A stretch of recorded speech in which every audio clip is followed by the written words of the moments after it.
The Gusés were a blended family living in the tiny, unincorporated rural community of Chalfant, California. Although their oldest daughter, 16-year-old Karlie, was generally considered responsible, she had recently been suspended from school for smoking marijuana, leading to a drop in her grades. However, after attending mandatory counseling sessions, her grades were back on track, and her troubles seemed behind her. Around 9 p.m. on the night of Friday, October 12, 2018, Melissa Gusé answered a frantic call from Karlie. The teen had been enjoying a night out with her boyfriend, 16-year-old Donald Arrowwood III, and the pair started their evening at a high school football game before going to a house party. Donald shared that after smoking around 8 p.m., Karlie became antsy and fearful, noting that the music at the party was scaring her. He took her outside, hoping the fresh air would calm her. Instead, her panic intensified. She became frightened of Donald, a boy she had known for years, and began to run away from him. At this point, she phoned Melissa and begged her to come and pick her up from the party. Melissa noted that she seemed frantic and out of sorts over the phone. Donald stated that Karlie hadn't smoked in some time, and he attributed her behavior to this, noting that no one else at the party experienced similar effects. Not wanting to scare her further by chasing after her in the dark, Donald waited outside the party for 20 minutes in case she made her way back. He never saw her again.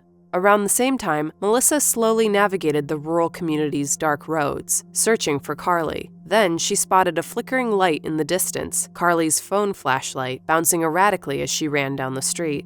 After catching up with her, Melissa managed to get Karlie into her car, but she remained in a state of extreme panic, shifting erratically between seats and claiming the car would kill her. By the time they got home, Zachary, Karlie's father, noted that she seemed so distraught that the marijuana she consumed must have been laced with some other drug. Melissa began recording Karlie's distress to show her the dangers of drugs once she was sober. In the recording, which has not been released in full to the public, Karlie told her parents that she really messed up and that she was afraid that Melissa was going to kill her. An alarmed Melissa responded that she would never want to harm her, to which Karlie wept, indicating a feeling of intense paranoia. "I'm just thinking all this demonic stuff. I can't help it." Hoping she could sleep it off, Zachary and Melissa tucked Karlie into bed. At this point, Melissa's account becomes inconsistent. At first, Melissa told authorities that she checked on her at 5:45 a.m. the next morning, and when she returned at 7:15 a.m., Karlie was gone. Later, however, Melissa amended her story to say that she had spent the entire night sleeping with Karlie in her bed. When she awoke around 7 a.m., Karlie was gone.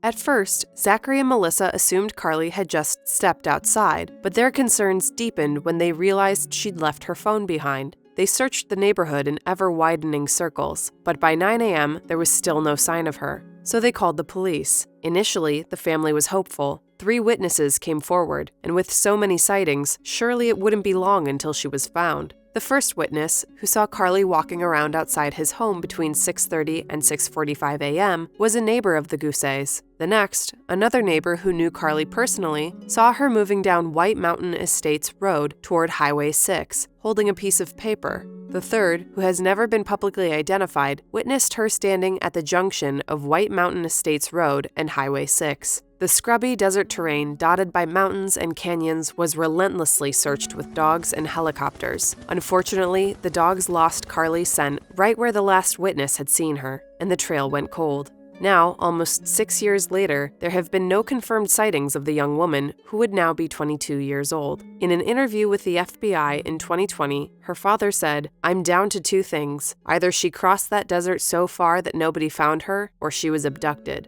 As with many unsolved cases, the lack of answers leaves room for speculation, and many have pointed to Melissa's changing story as a sign of guilt. Some people, including Karlie's biological mother, have alleged that Karlie might have overdosed, and that Melissa and Zachary hid her body. There is no sign that this theory is based in fact, and sadly, searches of her phone and social media have yielded no clues. Her friends have noted that she had adverse reactions to marijuana in the past, so a bad reaction to the drug is not out of the question. Donald, though he was with her the night before she vanished, has never been considered a suspect in whatever befell his then-girlfriend. Clearly, she was not in her right mind the night before, and many believe that she remained in an altered state, causing her to flee her family home on foot the following morning. The search for the young woman continues. When she vanished, she was 5'7" and 110 pounds, with dark blonde hair and blue eyes. If you have any information on Karlie's disappearance, please contact the Mono County Sheriff's Office at the number on the screen. As FBI Special Agent Sean Reagan told SF Gate, "We will not give up on Karlie. People don't disappear into thin air."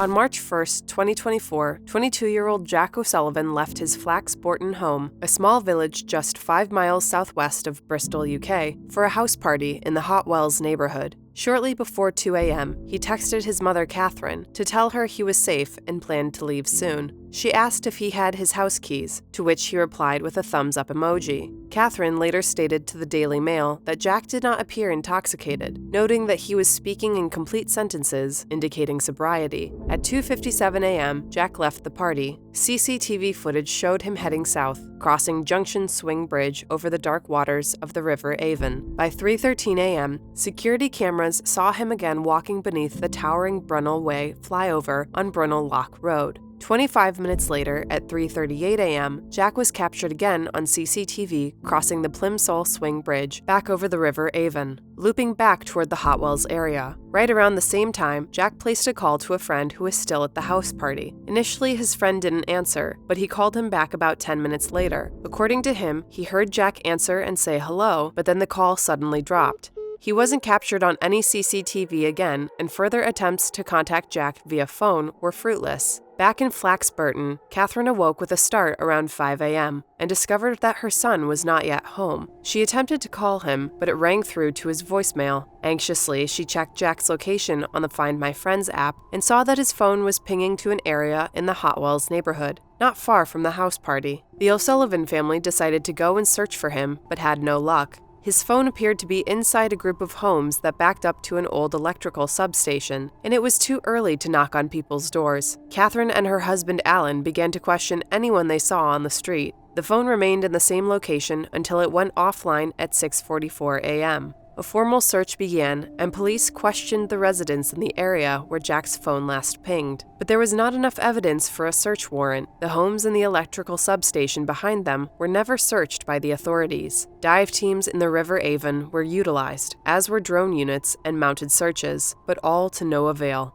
Jack's phone data was scoured, and an odd data spike was found around 4:39 a.m., over an hour after he was last seen on CCTV. The data used was equivalent to watching a 9-minute video, and is far more than what would normally be consumed by apps running in the background. This indicates that the phone was being actively used at this time. But if so, who was using it, and what were they doing? Furthermore, Jack had an AirTag attached to his keys that has never been tracked. The police have given the O'Sullivans varying reasons for this, citing Apple's privacy laws, stating that the battery was dead, and most recently, telling Catherine that the AirTag was registered to Jack's ex-girlfriend instead of Jack. This last claim has been denied by the young woman in question. Authorities eventually told Jack's parents they believed that the young man fell into the River Avon and drowned. Some online sleuths have hypothesized that it was an accident, while others believe that Jack may have taken his own life. At this time, there is no evidence to support that Jack had any desire to do so, and he was not known to have any mental health struggles. Police have searched the River Avon, but no sign of Jack or his belongings has surfaced as of yet. The early morning hours of March 2nd were quite cold, with a dusting of snow on the ground. Though some have wondered if he could have succumbed to hypothermia, he was dressed appropriately for the weather. Avon and Somerset police have been criticized by both the O'Sullivan family and the public for their handling of Jack's case. Many believe that if he were a young woman, the search would have been far more exhaustive. Catherine in particular feels that the police have missed vital clues in the past. The final image of her son on the CCTV footage at 3:38 a.m. was found by her, not an investigator. She also notes that though the authorities say there were no people in the area where her son was last seen, the footage tells a different story. As Catherine told the Daily Mail, "I've seen the CCTV. There are people in the area. You wouldn't be able to recognize them, but they're people, and they're moving around. Some of it is quite a seedy, unpleasant area, so it is really difficult to know what to think."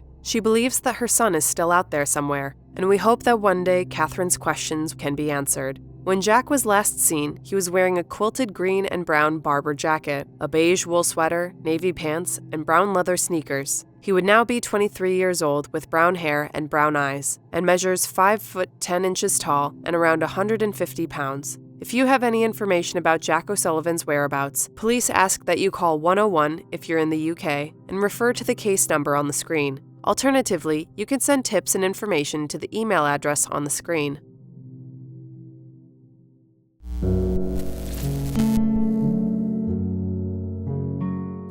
Stacey Ann Kales endured a difficult childhood marked by the turbulent relationship of her alcoholic parents. Despite it all, Stacey was a hard worker, graduating high school at just 16 and then taking a job as a hotel night receptionist in Bolingbrook, Illinois, while she pursued a nursing degree at Joliet Junior College, about an hour outside of Chicago. While working, she met 47-year-old Drew Peterson, a local Bolingbrook police officer who would often stop in to do security checks. In 2001, when she was 17, the two began dating despite their 30-year age gap. And the fact that Drew was still married to his third wife, 38-year-old Kathleen Savio. In a disturbing twist, Stacey often stayed in the basement of the Peterson house with Drew, while Kathleen and their two sons slept unaware upstairs. Eventually, Kathleen got an anonymous letter revealing the affair and claiming that Drew's political connections as a police officer would protect him from any consequences. Since Stacey was a minor when they began dating, Drew could have been criminally charged for getting involved with her. However, the letter stated that Drew's job would insulate him from prosecution. In August 2002, Kathleen filed for divorce, launching a contentious separation process that resulted in 18 domestic disturbance calls to their residence between 2002 and 2004. According to Kathleen, Drew was violent and unpredictable. She felt like she couldn't rely on Drew's coworkers at the police department, so she penned a letter to the Will County Attorney's Office, desperately pleading, "He knows how to manipulate the system, and his next step is to take my children away or kill me instead."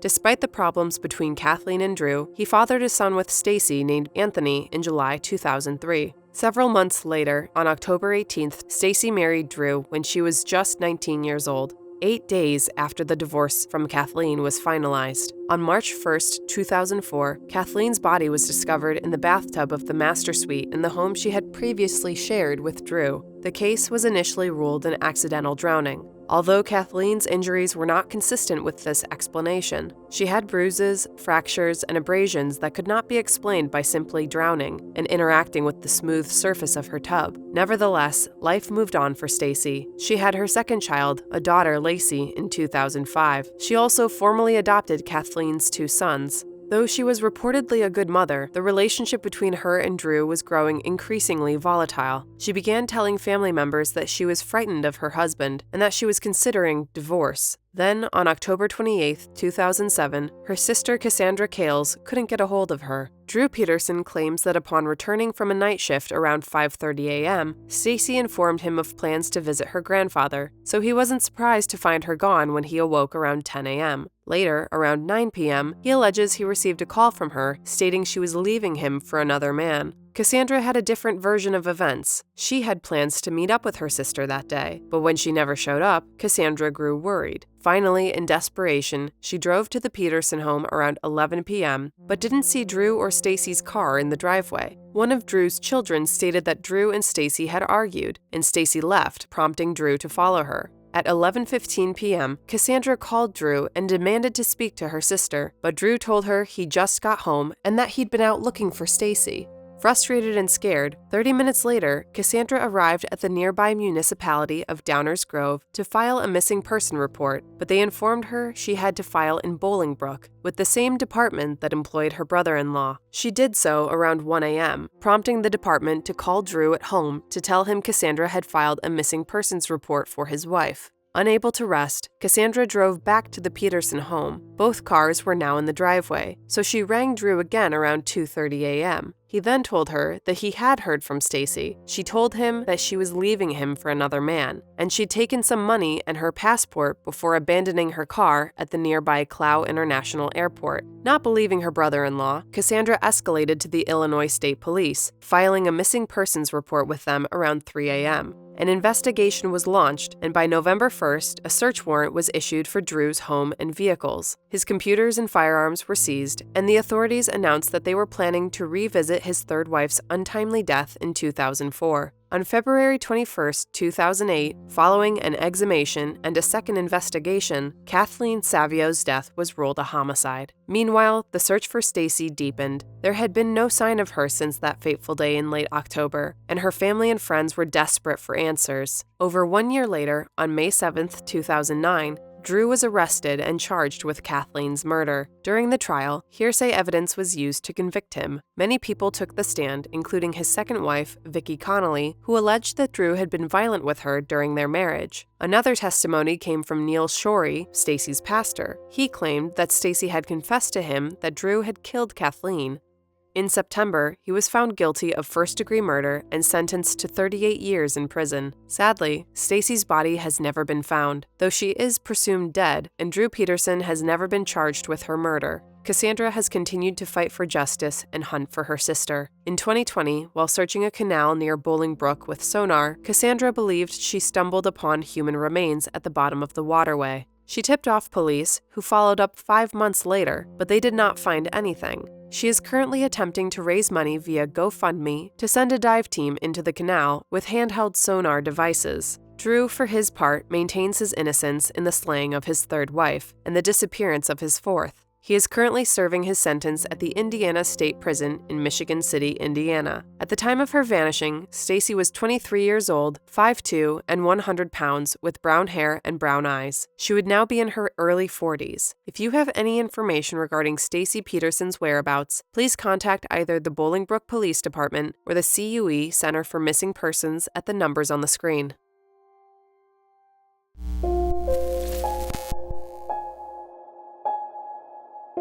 As 2009 rolled into 2010, 26-year-old aspiring model Paula Sladewski and her 34-year-old boyfriend of over a year, Kevin Klim, traveled from Los Angeles to Miami for New Year's celebrations. Their first stop was a Lady Gaga concert at the Fontainebleau on New Year's Day, and the following evening the pair went out on the town. However, in the early morning hours of January 3rd, a conflict arose between Paula and Kevin. Around 7 a.m., Kevin was kicked out of club space after he and Paula had a physical altercation in the bar area. He got into a cab and left. Shortly after, Paula was escorted out as well. The club's surveillance cameras captured the young woman outside the club with 2 staff members at 7:20 a.m. Though this footage likely documented some of Paula's final moments, a witness also saw her leave the area with an unidentified man they described as heavy-set, either black or Hispanic, and sporting a goatee. Several hours later, Kevin awoke in his hotel room and was surprised that Paula wasn't there. After all, the pair frequently fought, with Paula's friends and family labeling the relationship as toxic, but it wasn't like her to not come home. Kevin called the police, but was told to wait and call back after 24 hours. Tragically, it didn't take that long for her to surface. 14 hours after Paula was last seen at Club Space, Miami PD received a report about a burning dumpster on a dead-end street in an industrial area about 12 miles north of the nightclub. Inside was the badly burnt body of Paula. Though it would take several days to identify her via dental records, Kevin was a natural first suspect given their turbulent relationship. However, it was doubtful that he could have committed the crime. Police believe that Paula was slain somewhere else and then dumped. It is likely that the killer was familiar with the area, given the remote location of the industrial dumpster, and that he may have even lived nearby. Kevin was a tourist and had no rental car to transport her body. Furthermore, the witness's description of the man Paula was last seen with did not match Kevin's appearance. Initially, Kevin blamed Club Space, claiming that the police sketch resembled a bouncer. The club quickly released a statement, distancing themselves from the crime and claiming that Kevin was mistaken, noting, "None of our security staff or employees abandoned their post or their shift at 7 a.m. to follow Paula. They are all on camera and accounted for." Following this, Kevin retracted his comments against the club, but insisted that Paula wouldn't have gone off with a random stranger.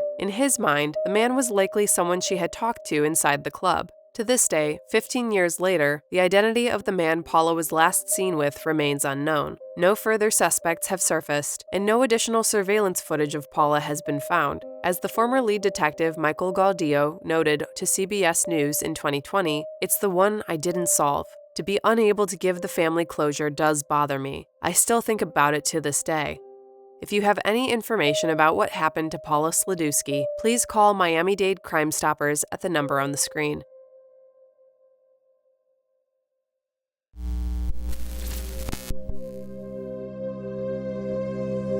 April 17, 2019 began as an ordinary day in Dallas, Texas, a stark contrast to the recent turbulence in Prisma Reyes's life. The 26-year-old had recently left her job as a paralegal to work as a receptionist at a dealership, and her romantic life was bumpy as well. She was in the process of reconnecting with an old flame, but she was simultaneously seeing a married man who bought her Jeep for her. She also felt that someone had been stalking her, and a few months earlier, the tires on her 2017 Jeep Wrangler were slashed. Frightened by this, she purchased a gun. Despite it all, as she dropped her son off at his babysitter in Old East Dallas and headed to work, nothing seemed amiss. She had a minor altercation with some coworkers over a parking spot, but after their supervisor stepped in, the matter was settled. At noon, she took her lunch break and drove 20 minutes into town to meet the aforementioned ex-boyfriend at the E-Bar Tex-Mex restaurant on Haskell Avenue. The pair had dated back in 2016, but things ended violently. However, in 2018, she dropped the domestic violence charge against him and the pair resumed communication. Unfortunately, that day, lunch didn't appear to go well, and after an argument, he left. Prisma remained behind and continued to drink for 3 more hours until the bar staff cut her off. She then got behind the wheel of her Jeep and drove away. A nearby camera caught her clipping a curb as she left, indicating probable impairment.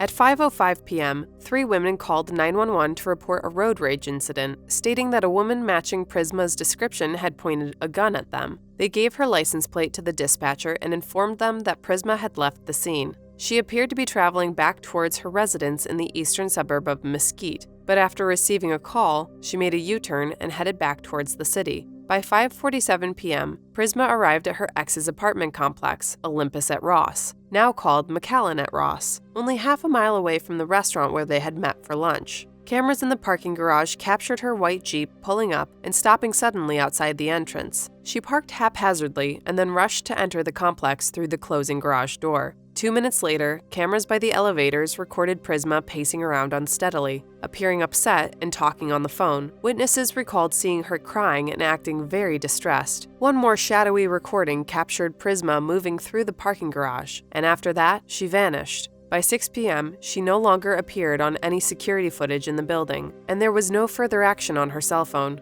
She has never been seen again. At 7:30 p.m., her son's babysitter became concerned when Prisma didn't return. By 9:30 p.m., with no sign of her, she called the police. Authorities launched an investigation and quickly found her car, which was parked where she left it, blocking an intersection, with her guns still inside. Her ex-boyfriend was initially identified as a person of interest, but cell phone data and security cameras placed him 20 minutes away in the Dallas suburb of Irving, while Prisma was at his complex. Next, police contacted the 3 people that Prisma spoke with on the phone while she was wandering around inside the parking garage. They all expressed confusion and concern, noting that Prisma seemed upset and disoriented during their conversations. However, none of them had any idea where she could have gone. Police did investigate the married man who purchased the car for her, with whom she reportedly had a relationship. However, specific details of that investigation have not been fully released to the public. Online rumors suggest that the man's wife had recently discovered their involvement, though this has not been officially confirmed. Now, 6 years later, there are still no concrete clues about Prisma's disappearance. Her phone and bank accounts remain untouched. Mesquite police state that there are no active leads at this time. Despite theories circulating online, her ex-boyfriend was cleared by police, who confirmed his alibi. Others wonder if she was drugged at the E-Bar restaurant and then abducted by a stranger. Her stepfather in particular believes that her behavior in the videos at the apartment complex indicates that she was not simply intoxicated. Another theory is that Prisma willingly disappeared or harmed herself, but her family insists that she would never leave her young son. When Prisma was last seen, she was wearing a red shirt and blue cropped jeans. She is a Hispanic woman standing at 5'2" and 135 pounds with dark brown hair and brown eyes. If you have any information about Prisma's whereabouts, please contact either the Mesquite Police Department or North Texas Crime Stoppers at the numbers on the screen. So what do you think? Where are Karlie, Jack, Stacy, and Prisma? Who killed Paula? We'd love to hear your thoughts and theories in the comments below. Also, if you have an unsolved case you think we should be highlighting, let us know. Be sure to like and subscribe so you don't miss our next installment. And as always, thanks for watching.